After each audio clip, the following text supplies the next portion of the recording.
Stand by SOT1. Standing. 10 seconds. Ready, rollin'. Ready, SOT1. Ready. In 4, 3, 2, 1. Roll in.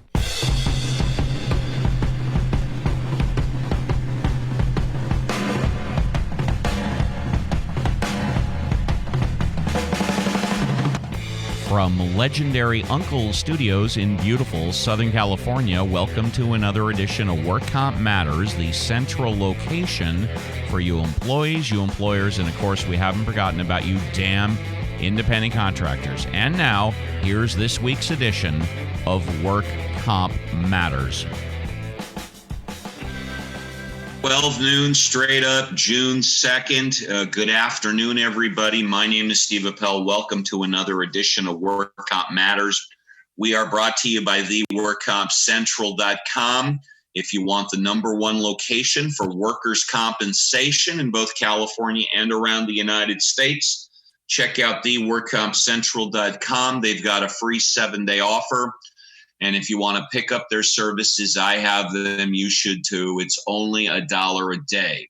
WorkComp Matters is also brought to you by A1 Law, the number one computer management system. 818-357-4120 for your no strings attached money back guarantee. $1 a day. A1 Law. I'm joined by the madman across the water, John Scalia, as well as my chief of staff, Dr. Mike Zyma. Welcome to what they're calling Blackout Tuesday, but I am not blacking out Work Comp Matters, and I certainly did not black out my office, even though we were right in the thick of it, what was going on with the Black Lives Matters protest yesterday. I'm going to get into that in just a little bit. But I wanted to bring up a story from a new news service that I'm using. And this is the first story that I have quoted from there. This is from Talkers Magazine. And for those of you that have never heard about Talkers Magazine, they are the Bible of talk radio and the new talk media. So this is from Talkers Magazine this morning. Los Angeles is another American city which authorities are trying to quell civil unrest in the aftermath of the death of George Floyd at the hands of Minneapolis police officer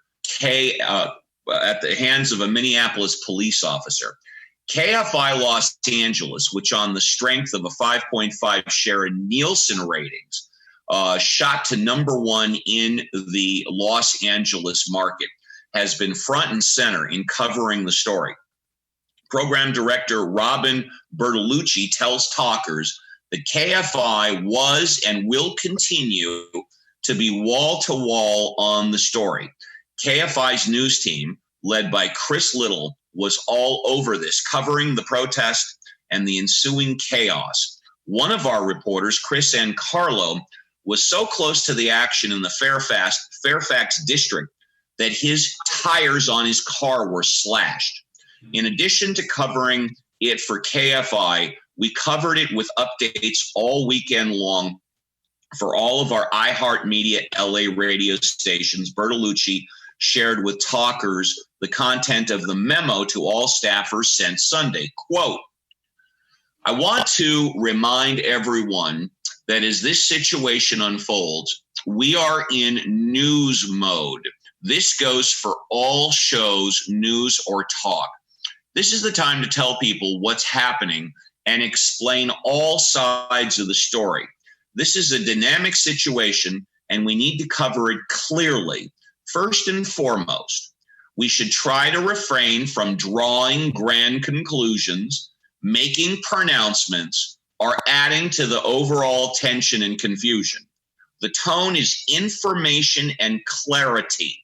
There are so many different factions in play in this story. Business owners, Antifa, police, looters, the National Guard, and let's not forget the original focus of this, the protest about race and police brutality that launched this moment in history. This has become something very different and awful, but we need to stop talking about this as if it's an us versus them situation. We are all part of the same community, and we need to find a way to talk about what is going on. Let's get the whole story, and let's talk to different members of our community. No, I'm not condoning any bit of this horror show, but I am asking for us not to simplify this, not to paint everyone with the same broad brush, and to find the nuances and tell the story, period. Close quote. You know, when I started Work Comp Matters 3.5 years ago, I wanted to do, as I've said many times before, some talk, some news, and hopefully some answers. This is why I've assembled John Scalia, the self-proclaimed madman across the water, as well as Mike Zyma. We used to have my boy, my son, Robert Ozeron, but obviously he has not been through us through COVID-19. And I do my best to give both sides and hopefully moderate the middle, but occasionally I have to give my opinion, or I choose to give my opinion. But what I value most is that when we report the news, we report the news with integrity. And I hope that everybody sincerely believes that. And if not, I'm always open to challenge. You know, one of our main news sources is the California Healthline. And Mike and I go over that. And, you know I'm somewhat climbing on my high horse, but I was talking to John earlier, and I'm going to let John take as much time as he wants to respond. I was telling him that I don't believe news today is the way it was back when Walter Cronkite was doing the news, or for that matter, even when Ted Koppel was doing the news. Back then, it was who, what, where, when, where, how, and as far as why, that pretty much wasn't even in existence. And when you quoted sources, when you did your news, you were supposed to verify your sources with 2, if not even 3 reliable sources. And nowadays, sources not only have a tendency to be anonymous, but also sources are other journalists and other news people. And I have a concern. In fact, I know, but John's going to disagree, that the integrity of the news has severely gone down. Now, that being said, before I turn it over to John for his response, you know what? I lost my train of thought. I forgot what I was going to say, but I'll tell you this. I thank you all very much for listening. If it comes back into my mind, I know what I wanted to say. KFI, major kudos. Back a couple of decades ago, to get AM radio even in the top 10 was difficult. And now KFI is not only number 1 in Los Angeles in talk radio, it is number 1 with the 5.5 share of all radio in Los Angeles. So kudos to KFI. And John, take a few minutes, take it away. Yeah, I don't think there's any proof that journalists use other journalists as sources. If you have any proof of that, I'd be willing to listen to it. But I think that's just a figment of somebody's imagination. In fact, in terms of, I always have a grudging, when I read an article and it says a reliable source said this, my hackles go up. I don't like it. But the problem is that a lot of those reliable sources are, in fact, reliable. And, let's go back to Watergate. Deep Throat. Yes, exactly. It was Deep Throat. And that toppled the whole government. Well, that turned out to be a reliable source, all right. And I'm not even sure that to this day, Deep Throat's been identified. Yes, it was. Speculate. Well, it was about 10 years ago it came out, yeah. He was dead, right? No, he came out while he was alive, and then he died. Okay. So, but the point is he was anonymous for a long, long time, and he was the so-called, reliable source. And it turned out he was, in fact, reliable. I mean, the reality is news people have to use some judgment and some discretion in determining whether they're being told the truth and by whom. That's unavoidable in the news business. I mean, otherwise, papers wouldn't exist, really. So I don't think there's any diminution of accuracy or reliability. The rest of the world considers the New York Times to be an outstanding paper, and it's considered to be the gold standard in America and in most of the world. The Washington Post, which is the organization that got rid of Nixon through Watergate and through Deep Throat, is still considered to be an outstanding example of journalism. And in fact, the LA Times is a very good newspaper. I think the Times is an excellent newspaper. So I think this attack on the media is simply fueled by the government we have now, which are a bunch of right-wing extremists. And if you need proof that they're right-wing extremists, look at the fact that Donald Trump is engaged in despicable conduct, absolutely revolting, not worthy of a decent human being, and not a single Republican has criticized him. I mean, that's the divide now. Back when Nixon was doing all his bad stuff, eventually the Republicans came around too and said, this is unacceptable in a free and democratic country. That's not happening anymore because it's no longer becoming a free and democratic country. When I first got to Europe, I said, America is not a fascist country, but it's getting there. Well, it's getting there on steroids now, because when you have an American president threatening to send the U.S. Army to fight American citizens, you've got a dictatorship. You've got a non-democratic country. You don't have America anymore. And I'm ashamed of Gavin Newsom, who's not yet said anything about that. Other Democratic governors have come out and said, no, that's wrong. And of course it's wrong. Send the American military to police the American public? That's absurd. Well, it's been done 14 times before. Where? Mike and I looked it up. Hold on. Mike and I looked it up. Do you have it, Mike? Well, I don't have it in front of me, but University of Arkansas, to see to the integration of the University, Alabama, Ole Miss, all kinds of times. I was shocked. They were just there. No, they were just there to escort the students to class. They weren't there to fight the public. And I don't think you'll find any instance of military troops attacking KKK mobs in Arkansas, even though I might vote for it. Well, in fact, during Reconstruction in 1871, they were assigned to see to. Again, I didn't know about this. I just read Reconstruction. About it. Reconstruction was to protect the black. Do you know how the Reconstruction era came to an end? Do you know what actually caused the end of the Reconstruction era? What? Do you? No, I said what? Go ahead. I'll tell you what happened. What happened was I think you're going to, so go ahead. Yeah, it was the election of Rutherford B. Hayes. Rutherford Hayes, the election was in the House. It was a close election. And Reconstruction was on. Federal troops occupied the South. And the Republicans made a deal. They said, if you give your electoral college votes to Rutherford B. Hayes, we will pull the federal troops out of the South. And that, my friend, was the beginning of Jim Crow. So, John, to answer your question regarding the Insurrection Act of 1807, the last time it was used was in 1992, George Bush, regarding the Los Angeles County riots. Bush used it also prior to that in 1989 regarding Hurricane Hugo. Before that, it was last used by Lyndon Johnson like 4 times in the 1960s. John F. Kennedy used it for Alabama and used it for Mississippi. And Dwight Eisenhower, Roosevelt, Wilson, Cleveland, Hayes, and Ulysses S. Grant, and Andrew Jackson. So that answers your question. No, that doesn't answer my question at all. Because all you're saying is they invoked the act. The question is, what did they do after they invoked the act? They did not send the troops to fight American public.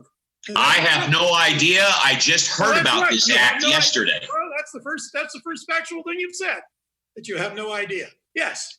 And the point is, what Trump wants to do is he wants to use those troops to face off American citizens. And I don't think that's ever been done.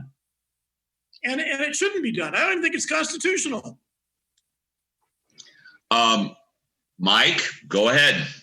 Well, I mean, all I can say, and I hope this is on point, but and John pretty much roasted me in pre-production, but from ground zero yesterday, I took the temperature of that demonstration 4 times throughout the day. By the way, compared to me, I thought John was tickling you, but go ahead.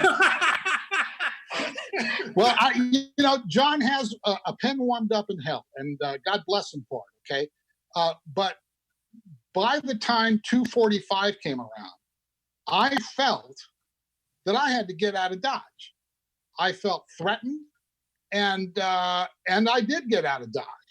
Now, Steve was a lot calmer than me, but it was simply a gut reaction to get the hell out of here. Now, if I had been injured or killed, I wonder if my family would have said, well, why didn't he invoke the Insurrection Act 24 hours earlier? And I know it's subjective, John, but I'm just reporting what I felt. Well, I don't blame anybody for being afraid. I mean, being afraid is a normal human reaction, and how you deal with it is obviously very individual. But being afraid on an individual basis is no basis for public policy, period. I didn't feel afraid. My concern was whether or not Mike was going to get into an accident leaving the office and onto the freeway.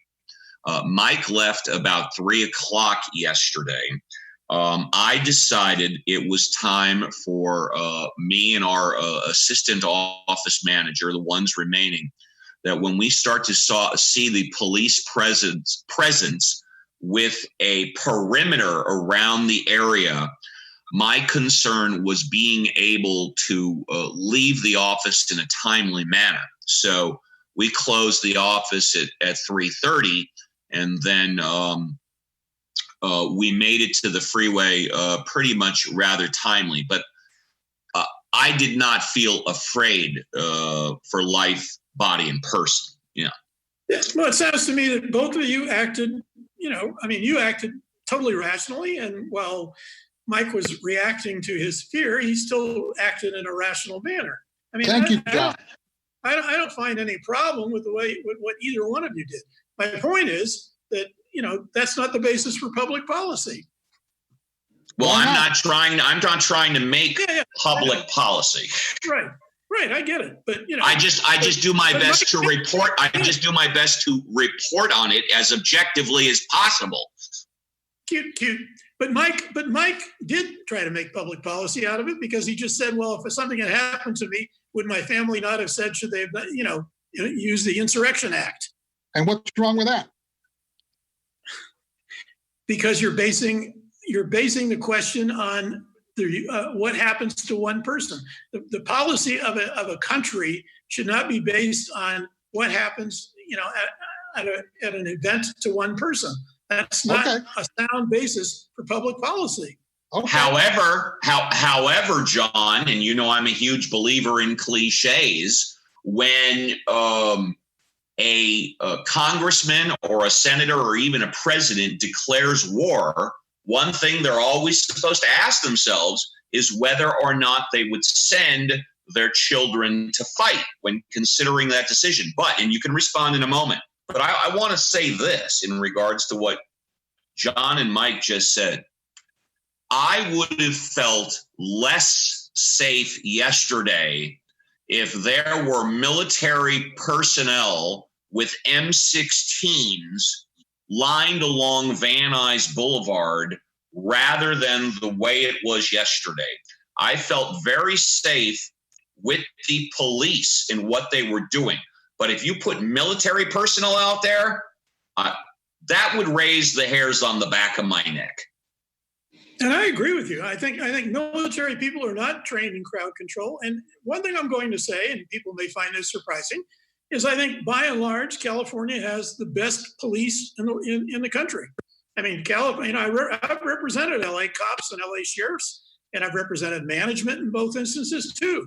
And I think LA has, California by and large has the best and most competent professional police force almost anywhere. So, yeah, I agree. And the military is not trained for that anyway. That's not the military's training. And see, John, the one thing that you agreed with me today had to do with my opinion and the way I felt rather than objective news. Well, when you give me some objective news, we can talk. There you go. There you go. Mike, how would you tell you what? I'll read the first news story and then you can continue on. Managers in California's state departments have supplied lists of their workers to Governor Gavin Newsom's administration for contact tracing assignments. The assignments involve calling, texting, and emailing people who have been in contact with those who have tested positive for the coronavirus. Now, we've spoken on this show before many times about contact tracing. We've brought it up to John. My main concern is whether or not it is voluntary or required, potential infringement of rights to privacy. We've reported the news on the show, John Scalia, how 20,000 people are going to be hired during this 60-day training program for contact tracing. And so that's just the first news story. Mike, why don't you go ahead and give the second news story? I find the following very, very interesting. San Francisco, Silicon Valley rents plunge amid downturn. The cost of renting an apartment in the Bay Area plummeted in May as layoffs and the increased flexibility of working from home drove a double-digit drop in some of the nation's most expensive housing markets. Rents for a one-bedroom apartment dropped most in the city's richest and high-paying tech jobs, falling 9.2%. Excuse me one second. Falling 9.2% in San Francisco compared with May of 2019. In Mountain View, home to Google, rents fell 15.9% year over year, while in Apple's hometown of Cupertino, rents dipped 14.3%. According to rental search engine Zumper. In San Bruno, where YouTube has its offices, rents tumbled 14.9%. California's businesses and activities are slowly starting to open, but many renters in the Bay Area and across the state are still having trouble paying rent for June after being financially impacted by the coronavirus and resulting regional shelter-in-place orders. In response, some cities and counties are extending eviction moratoriums. For renters in Alameda, Solano, and Sonoma counties, eviction moratoriums remain in place up to 90 days after California's state of emergency ends. Governor Gavin Newsom declared a state of emergency in early March and hasn't yet announced when it will end. I just find that interesting, guys. Yeah. Any idea as to why? Why is it happening? I got to think that one of the main things is just the overall economic downturn. I guess it's. But has it affected Google? Has it affected those tech companies? I mean, they're making a fortune right now, aren't they? I would think so. It's just one of those things that I can't really explain, but just find fascinating to look at. Oh yeah, that's really surprising because the tech people are doing really well right now. Yesterday, San Bernardino County public health officials reported 109 new cases of COVID-19 and no new deaths. The county's total number of cases is now 5,246. Since the county's first case was recorded March 15, 204 people have died of COVID-19 related complications. A majority of the deaths, 58%, have occurred among people over the age of 70. Of the deaths, 113 were men and 91 were women. There is a 4% overall fatality rate. Well, Mike, I'm going to give. Go ahead, John. Keep picking on us old people. Well, I was just about to give you an ice pick because I wanted to jab at you because we've got 3 news stories today, and all of them, if I'm not mistaken, even you would admit, are factually correct. Yes. Thank you. I'd like to do one more, if I may.